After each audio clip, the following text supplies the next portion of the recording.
When I saw the title, A Necromancer called Gam Gam, I was fully expecting like a comedy, kind of funny thing. I wasn't expecting like a genuinely heartwarming and yet, pretty serious and dark kind of story. But man, this was a really, really, really good read.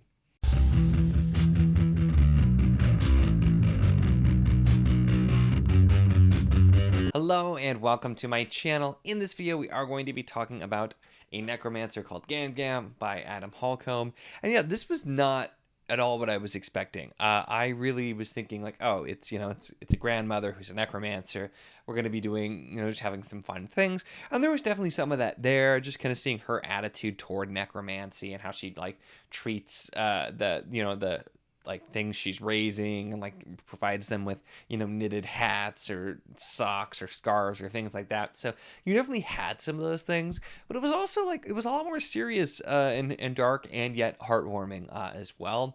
The base plot here is Mina is 12, and after her father is murdered, she's on the run because there's a soldier who's basically trying to get her because of her mysterious powers that she has, which aren't fully revealed immediately, so I won't go into, but because of that. And so she's on the run and ends up getting kind of taken in by Gam Gam as she's traveling and learning more about her and realizing, how much she needed Gam Gam, but how Gam Gam might need her as well.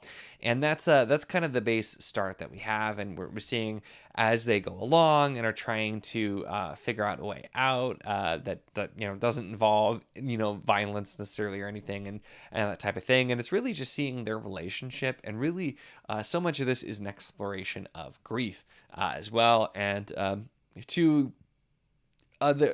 mean, you could maybe consider this a very minor spoiler, but the reason that Gam Gam wanted to become a necromancer, because she's pretty new as a necromancer actually, is because her daughter and her grandchildren died, and so she was hoping for a way to see them again. So it's kind of her setup, and so it's just both of these characters dealing with grief while also having these interesting magic systems. We get some more another type of magic that's sort of introduced as well.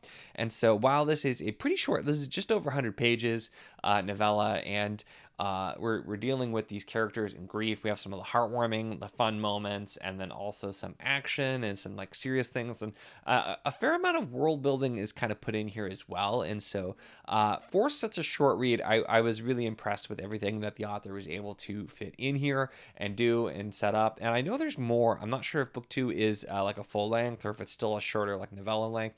I will definitely be checking it out though, because this was really enjoyable. And so definitely not a comedy by any means whatsoever like I was expecting. But just really, really genuinely heartwarming. And the ending too is just really, really strong. And it's being able to explore grief, and you have an older character exploring from their end, and you have a younger character exploring from their end, both coming from completely different sides, different stages of their life. There are talks about death and about moving on and about life and the natures of both of these things.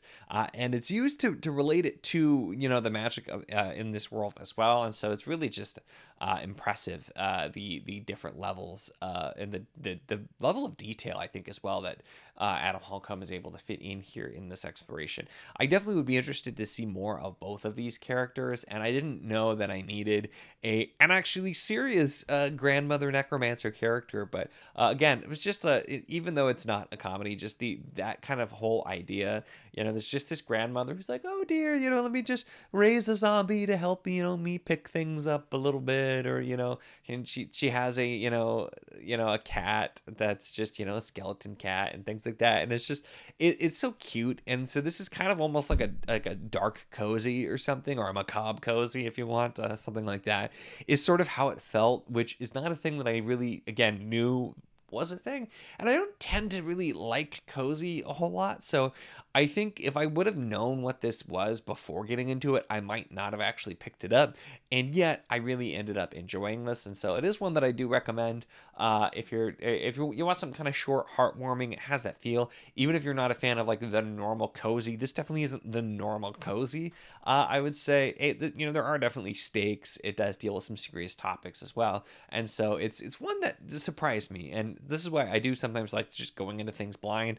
I just knew what this was called. I had obviously some preconceived notions. Just went in blind. Wasn't what I expected, but I ended up really enjoying it anyway. And I might not have given it a shot had I known better what it was description wise, because it doesn't sound like it's up my alley, but it did. It worked out really well. That's really it, though. All I have to say on this one, though. So let me know if you've read this one, or like how quickly I should get to the sequel as well. Anybody has thoughts on that too? Definitely let me know. Make sure to give the video a like if you enjoyed it. Check the links in the description as always for the Patreon if you want to talk about books, whether this book, other books, really anything at all. It's a lot of fun. And we'd love to have you. And of course, if you enjoy my content, make sure to subscribe.